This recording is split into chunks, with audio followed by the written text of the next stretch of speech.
Hello and welcome everyone. स्वागत है एक बार फिर से आपके अपने यूट्यूब चैनल से BSc ATC क्लासेस पर।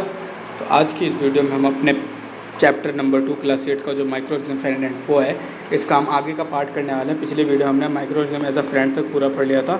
आज हम इसके हार्मफुल इम्पैक्ट्स के आगे से करने वाले हैं। तो चलिए बिना किसी देरी के शुरू करते हैं। उम्मीद करता हूँ आपने अपनी पुरानी वीडियो से फ्रेंड्स तक वाले सारे जो भी चीज़ें हमने इसमें पढ़ी थी सब आपको क्लियर होगा। अगर फिर भी आपको किसी में कोई डाउट वाउट हो तो आप हमसे कमेंट सेक्शन के माध्यम से पूछ सकते हैं। अब हम आगे 2.4 page number 22 harmful micro organism से आगे हम स्टार्ट करने वाले हैं। ठीक है, तो अगर हम हार्मफुल माइक्रो ऑर्गेनिज्म की बात कर रहे हैं तो माइक्रो ऑर्गेनिज्म हमारे जीवन में दोनों तरह से इंपॉर्टेंट है। एक तो हमारे लिए फ़ायदेमंद भी और एक तो हमारे लिए हार्मफुल भी है। तो किस प्रकार हार्मफुल है इसी के ऊपर हम डिस्कस करने वाले हैं। तो microorganisms are harmful in many ways. Microorganism जो है वो कई तरीके से हमारे लिए हार्मफुल हो सकते हैं। Some of these micro organism cause disease in human being. कुछ माइक्रो ऑर्गेनिज्म ऐसे हो सकते हैं जो हमारे अंदर बीमारी पैदा करते हो, plant and animal. Human being में भी करते हो, प्लांट में भी करते हो, एनिमल में भी करते हो। And such disease causing micro organisms called pathogens. तो आपको याद करना पैथोजेंस क्या होता है। तो जो भी माइक्रो ऑर्गेनिज्म डिजीज कॉजिंग होता है, disease causing microorganisms known as pathogens. जितने भी डिजीज कॉजिंग माइक्रो ऑर्गेनिज्म हैं इन सभी को हम पैथोजेंस कहते हैं। Some microorganism spoiled food, clothing and leather. कई माइक्रो ऑर्गेनिज्म ऐसे होते हैं जो खाने को ख़राब कर देते हैं, कपड़े को ख़राब कर देते हैं, या फिर लेदर को ख़राब कर देते हैं। तो आइए हम इन्हीं के बारे में आगे हम पढ़ने वाले हैं।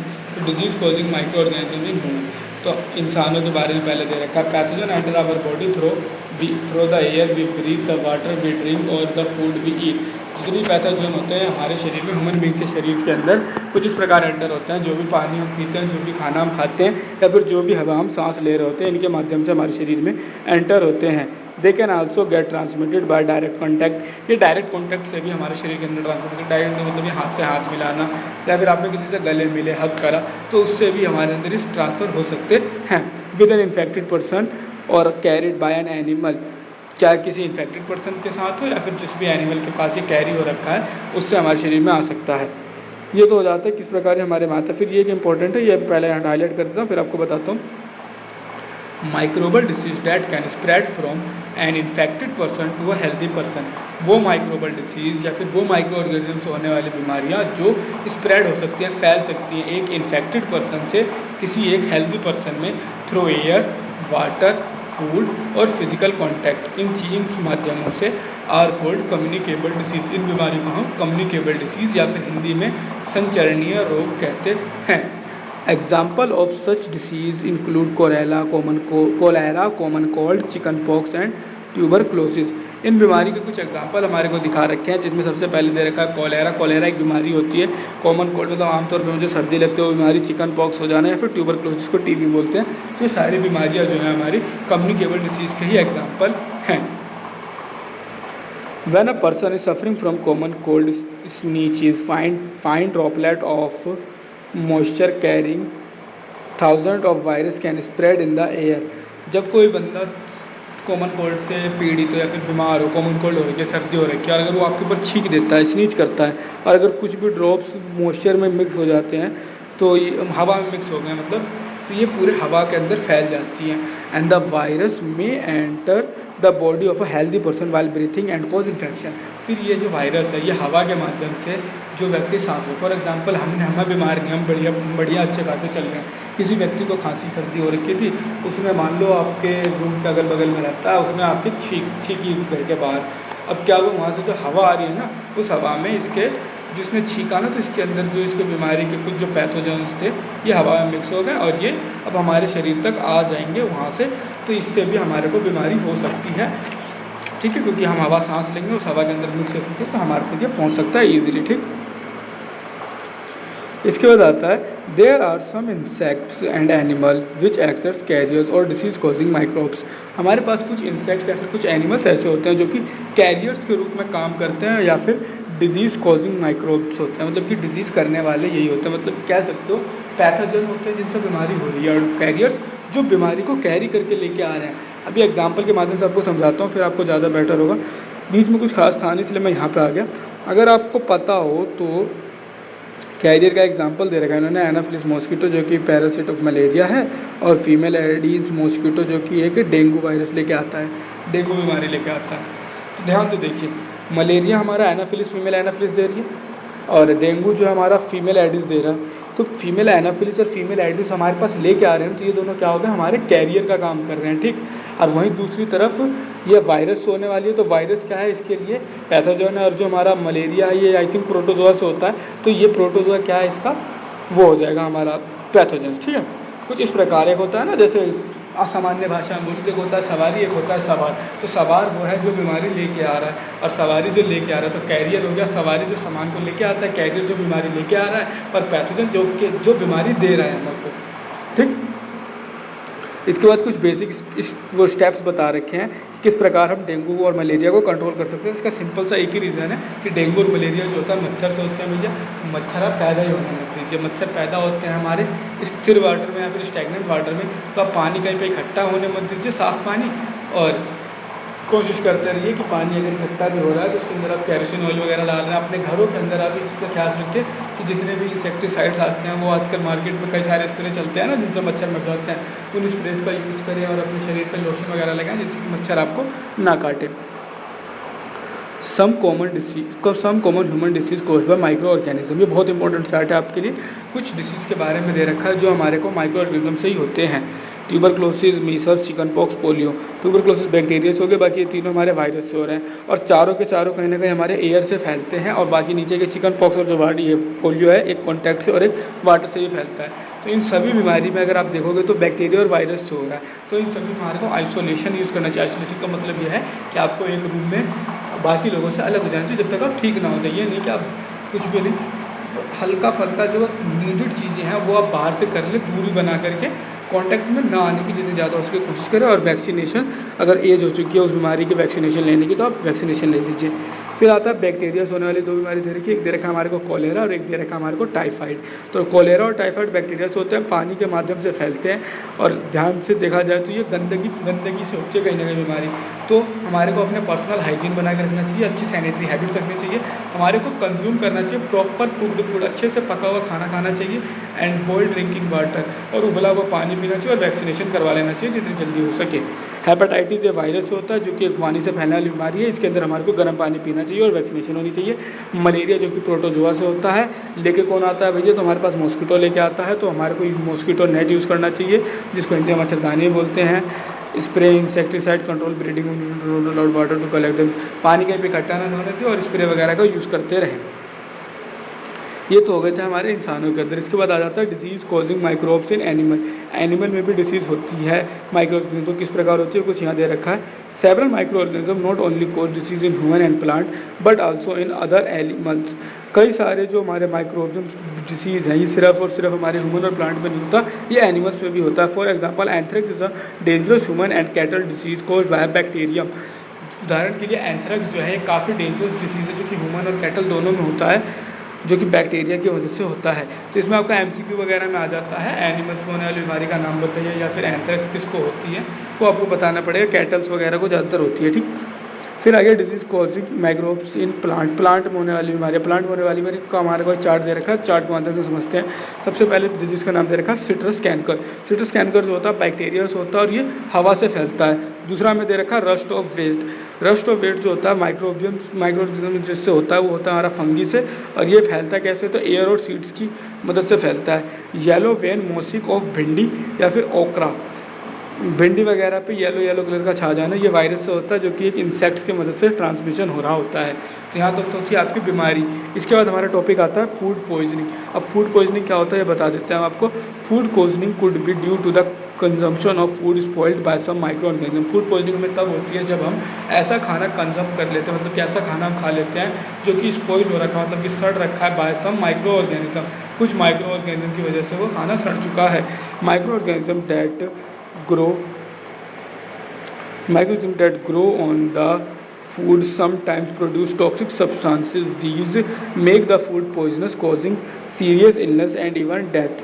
मतलब कि खाने के ऊपर जो माइक्रो ऑर्गेनिज्म आ जाते हैं समय के बाद, तो इससे क्या होता है, खाना हमारा ख़राब हो जाता है, और कई बार तो इतना ज़्यादा पॉइजनस हो जाता है कि इससे सीरियस बीमारी, कोई बड़ी बीमारी हो जाती है, या नहीं तो लोगों की डेथ भी हो जाती है। इसलिए हमारे लिए इंपॉर्टेंट हो जाता है कि हम खाना को प्रिवेंट करें ख़राब होने से, ठीक।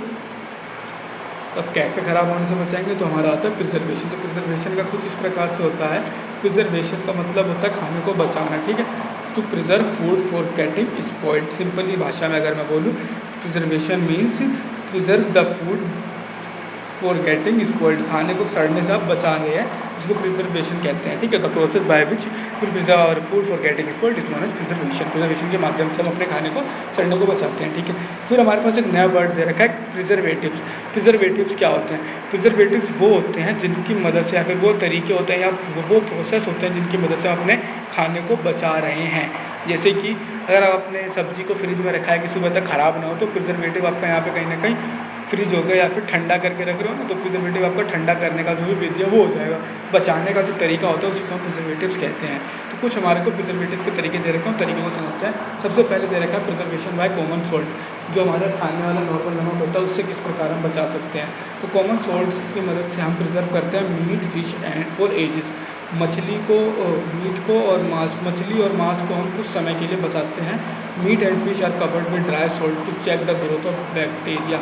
मीट और फिश को हम कवर कर देते हैं सूखे हुए नमक से, जिससे कि उसमें बैक्टीरिया वगैरह कम होते हैं। और सोल्टिंग का यूज़ हम करते हैं आंवला बचाने के लिए, रॉ मैंगोज कच्चे आम को बचाने के लिए, इमली को बचाने के लिए, एक्सेट्रा बाकी चीज़ों को बचाने के लिए भी। फिर आता है प्रिजर्वेशन बाय शुगर। शुगर से हम किस प्रकार बचाते हैं? तो jam, jellies and squashes are preserve by sugar. जितने भी जैम्स आते हैं मार्केट में खाने वाले, जेलीज आते हैं, स्क्वैशेस को पीने वाले छोटे मोटे पाउच होते हैं वो, तो ये सारी की सारी चीनी से बचाए जाते हैं। Sugar reduce the moisture contact with inhibits the growth of bacteria which spoiled food. Sugar क्या करता है? मॉइस्चर को कम कर देता है होने से, जिससे कि क्या होता है, ग्रोथ नहीं हो पाती बैक्टीरिया की, जिससे कि खाना हमारा सड़े। फिर आता है हमारा preservation by oil and sugar.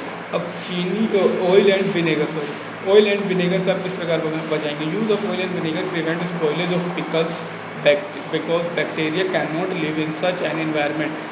Pickles, oil और विनेगर का यूज़ करके हम प्रिवेंट करते हैं स्पॉइलेज ऑफ पिकल, अचारों को बचाते हैं, क्योंकि bacteria can not live in such an environment. Bacteria जो होता है इस प्रकार के वातावरण में जीवित नहीं रह सकता है। Vegetables, fruits, fish and meat are often preserved by this method. सब्जियाँ, फल, मछली और मांस इस मेथड से बचाए जाते हैं। हीट एंड कोल्ड ट्रीटमेंट, गर्म और ठंडा करने की विधि। आपने देखा होगा कि मम्मी जो होती हैं सुबह सुबह उठती हैं और कहती हैं फटाफट सब्ज़ी गर्म कर लेती हैं, उनको सब्ज़ी ख़राब हो जाएगी। अक्सर ऐसा उस घरों में देखा जाता है जिन घरों में फ्रिज नहीं होता। बाकी फ्रिज वाले घरों में भी करना होता है, क्योंकि ख़राब इसमें होने के चांसेस तो रहते ही हैं कहीं ना कहीं। फूड स्टोरेज प्रॉपर स्टॉप थोड़ी ना कर देते हैं लोग, कुछ समय के लिए इनकी टाइम एक्सटेंड कर देते हैं। ऐसा नहीं है कि परमानेंट हो गया, वो कभी ख़राब नहीं होगा, कुछ समय के लिए टाइम इंक्रीज करते हैं लोग। तो गर्म करने वाला ट्रीटमेंट आपको बताई दे। ठंडा करने का ट्रीटमेंट भी आपको पता होगा कि लो टेम्परेचर में अपने घर में फ्रिज में रखते हैं। या तो आप सब्ज़ी को हर 2-3 घंटे पे गर्म कर लीजिए तो सब्ज़ी ठीक रहेगी, या नहीं तो सब्ज़ी को रात होने पे या फिर शाम होने पे, या जब यूज़ में नहीं आ रहा है तब उसको आप फ्रिज में रख देते हैं, जिससे कि वो ठंडा रहे, ख़राब ना हो। लो टेम्परेचर के अंदर ग्रोथ नहीं होती है माइक्रो ऑर्गेनिज्म की। ठीक है, हाँ, इसके बाद एक इंपॉर्टेंट टॉपिक आ जाता है पास्चराइजेशन, जो कि काफ़ी इंपॉर्टेंट है आपके एग्जाम के पॉइंट ऑफ व्यू से भी और आपके लाइफ के पॉइंट ऑफ व्यू से भी। अगर आप कभी दूध की थैली लेने जाते हो, आपने मार्केट में अक्सर दूध की थैली लेने आप जाते ही होंगे, तो उस पर अगर आप ध्यान से कभी पढ़ोगे तो उस पर लिखा होता है पास्चराइज्ड मिल्क। ये पास्चराइज का मतलब क्या होता है, ये मतलब आज हम समझने वाले हैं पास्चराइज का मतलब क्या होता है। Pasteurised milk can be consumed without boiling as it free from harmful microbes. हमारे को ऐसा कहा जाता है, गांव वगैरह में तो कहते हैं कि आप डायरेक्ट गाय वगैरह का दूध ले सकते हैं, लेकिन अगर आप डॉक्टर्स वगैरह से पूछेंगे तो मना करते हैं, कहते हैं कि इसके अंदर कुछ बैक्टीरिया वगैरह जो होते हैं, तो हमें इनको पहले उबाल लेना चाहिए। तो जो पास्चराइज मिल्क होता है ना, इसको आप कंज्यूम कर सकते हैं, मतलब कि ले सकते हैं, खा भी सकते हैं without boiling as it free from both harmful microbes, free from harmful microbes. इसको आप बिना उबाले भी ले यूज़ कर सकते हैं, क्योंकि फ्री होता है बिल्कुल जितने भी माइक्रोब्स होते हैं इन सबसे। The milk is heated to about 70 degree for 15 to 30 second. जो मिल्क होता है 70 डिग्री से ऊपर गर्म किया जाता है लगभग 15 से 30 सेकंड के लिए, and then suddenly chilled and store. उसके बाद इनको अचानक से ठंडा कर दिया जाता है और स्टोर कर दिया जाता है। By doing so it prevent the growth of microbes. इससे क्या होता है, जो माइक्रोब्स की जो ग्रोथ होती है वो रुक जाती है। And this process was discovered by Louis Pasteur is called pasteurisation. ये प्रोसेस जो हमारा लुईस पास्चर जिन्हें हो जाता है, और इस प्रोसेस को हम पास्चराइजेशन कहते हैं। ठीक है, पास्चराइजेशन पे भी याद आता है किसने खोज की थी, तो आपको याद रहना होगा लुईस पास्चर ने खोज की थी। और इसमें 70 डिग्री से अब हम 15 से 30 सेकंड के लिए गर्म करते हैं और अचानक से ठंडा करते हैं। कैसे ठंडा करते हैं, फैक्ट्री में बढ़िया बढ़िया प्रोसेस होते हैं, काफ़ी बड़े बड़े कंटेनर होते हैं, उनकी सहायता से करा जाता है। आमतौर पर घर पर करना थोड़ा मुश्किल हो जाएगा, क्योंकि आप अचानक से ठंडा नहीं कर पाएंगे। फिर आया storage and packing. Storage and packing भी बहुत इंपॉर्टेंट रोल प्ले करता है। अगर आपने देखा होगा कि आप मान लो फॉर एग्जांपल आप अपने गली में बाहर से मिठाई का डब्बा लेके आए, वो नॉर्मल मिठाई रसगुल्ले वगैरह लेके आए, तो घर में आमतौर पर 2 दिन में ख़राब हो जाता है हमारे। वहीं अगर हम वो देखें, कुछ टेट्रा पैक कंपनी होते हैं, लोहे के डब्बे में रसगुल्ले गुलाब जामुन बेचते हैं, तो उनके काफ़ी दिन तक चलते रहते हैं। ड्राई फ्रूट्स का भी कुछ ऐसा ही है, घर में रखे अगर खुला रख देंगे तो ख़राब हो जाएगा, लेकिन कुछ ऐसे पैकेट्स में पैक होकर के वो दुकानों में महीने महीने तक रखे रहते हैं और बिकते रहते हैं, एयर सील टाइट पैकेट में होते हैं। तो पैकिंग से क्या होता है, कोई माइक्रोब उसके अंदर अटैक ही नहीं कर पाता है, उसके अंदर कुछ सूटेबल गैसेस भरे जाते हैं, जिनकी वजह से अगर माइक्रोब आने की भी कोशिश करें तो वो नहीं आ पाएंगे। अब बोलोगे भैया उन पर भी तो एक्सपायरी होती है, फिर एक्सपायरी किस चीज़ की है? तो एक्सपायरी उनके प्लास्टिक की या फिर उनके कंटेनर की होती है कि इनके साथ रिएक्शन करके कहीं ख़राब ना हो जाए। इसके बाद हमारा टॉपिक आता है नाइट्रोजन फिक्सेशन का, जो कि राइजोबियम करता है। किस प्रकार करता है ये हम नाइट्रोजन साइकिल से समझते हैं, ज़्यादा बेटर रहेगा। इसके अंदर आपको सारा चीज़ समझा रखा है। नाइट्रोजन साइकिल आप ध्यान से देखिएगा, पूरा नाइट्रोजन साइकिल अभी आपको समझ में आ जाएगा। सबसे पहले आपको ऊपर दे रखा है एटमॉस्फेरिक नाइट्रोजन। एटमॉस्फेरिक नाइट्रोजन ये रहा, मैं आपको एक बार हाईलाइट कर दूँ। हाईलाइट हो नहीं पाएगा बच्चे, इमेज ऐड कर रखी है बुक में, शायद से हाईलाइट नहीं हो रहा है। एटमॉस्फेरिक नाइट्रोजन होता है, फिर इसमें दे दिया nitrogen fixing bacteria fix atmospheric nitrogen. Nitrogen fixing bacteria जो होता है फिक्स करता है एटमॉस्फेरिक नाइट्रोजन को। नाइट्रोजन फिक्सिंग बैक्टीरिया का नाम है राइजोबियम, याद कर लीजिएगा राइजोबियम। मैंने ऊपर आपको नाम बताया अभी, राइजोबियम एमसीक्यू में पक्का आने वाला है। तो राइजोबियम क्या करता है, bacteria in turns fix nitrogen into nitrogenous compound. Nitrogen gas में होता है, इसको नाइट्रोजस कंपाउंड में कन्वर्ट करता है, and then compound of nitrogen in the soil. फिर जो कंपाउंड होते हैं नाइट्रोजन के वो सॉइल में चले जाते हैं, एंड सॉइल के बाद अगर मैं इसी को कंप्लीट करूँ तो bacteria turn compound of nitrogen into gaseous nitrogen. जो कंपाउंड से जो मतलब बच गए होंगे उनको नाइट्रोजन गैस बना करके आगे नाइट्रोस्फीयर में छोड़ दिया जाता है, ठीक। दूसरा साइकिल देखो तो इसमें भी हमारा एटमॉस्फेरिक नाइट्रोजन लाइटनिंग से नीचे आता है, नीचे compound of nitrogen in soil, मिट्टी में गया, फिर मिट्टी से ऊपर। अब मिट्टी से ऊपर जा रहा बचा, मैंने बोला बचा हुआ ऊपर जाता है, तो बाकी बचा किससे बचा होगा, तो बीच में हमारा ये पौधे के द्वारा राइजोबियम हमारे पौधे को देता है, जो कि अपटेक बाय प्लांट, पौधे के पास क्या, फिर हम एनिमल से हम उसको खा लेते हैं, ठीक है। फिर nitrogen waste from excretion and death, हमारी डेथ हो गई या फिर हमने जो एक्सक्रीशन करा, एक्सक्रीशन की प्रक्रिया होती है, शायद में आपने पढ़ा होगा, जो भी हमारे वेस्ट निकलता है उस प्रोसेस को हम एक्सक्रीशन कहते हैं। तो एक्सक्रीशन से हमारे शरीर से ये वेस्ट बाहर निकल जाता है, और इसी के साथ आपका ये चैप्टर भी खत्म हो जाता है। उम्मीद करता हूँ आपको चैप्टर पूरा क्लियर होगा। जल्दी कोशिश करूँगा आपके लिए इस चैप्टर के क्वेश्चन आंसर्स बनाने की। जब तक के लिए धन्यवाद। अगर वीडियो पसंद आई हो तो ज़रूर एक प्यारा सा कमेंट करिए। बाकी फिर मिलते हैं अगले वीडियो में।